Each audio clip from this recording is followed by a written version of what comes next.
the amount of hashtags people talking about Cameroon is huge. What have you seen? And we thought it would be a good time to check in on this story. There have been some developments recently. The protests are mostly in the southwest and northwestern parts of Cameroon, where most people speak English.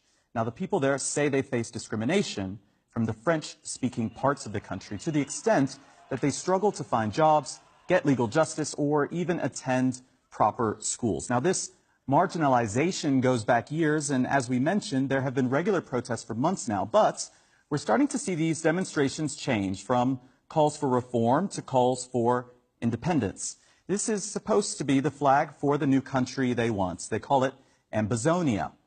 And as the separatist movement picks up steam, some of its members have been accused of violence. A bomb attack the other day in the main English-speaking city of Bamenda killed 3 policemen. This was on Thursday. Now, local security forces say it was carried out by separatists, but that hasn't been proven.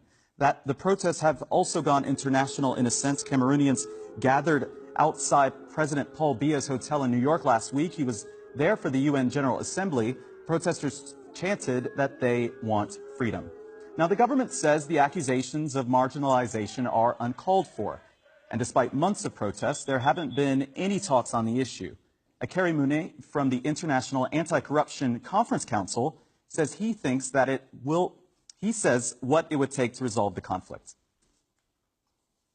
Along with many other Cameroonians, many of you, as far back as the early 90s, and more frequently lately, I have insisted upon the imperative nature of genuine dialogue. Unfortunately, the government's solution has been cosmetic reforms and repression. Teachers, lawyers who raised legitimate concerns were either arrested or forced into exile.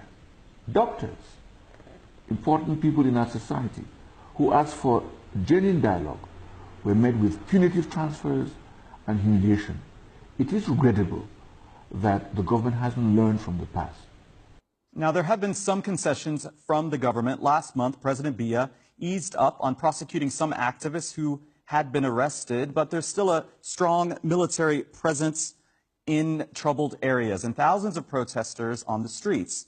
Many have tweeted the hashtag #FreeAllArrested, referring to the dozens of detained journalists and activists in the area who remain behind bars. The Committee to Protect Journalists has told the UN Security Council that it needs to call out Cameroon for its failure to uphold human rights, including freedom of expression. You can read more on this story on Aljazeera.com and connect with us using the hashtag AJNewsGrid. Certainly should. Thank you for all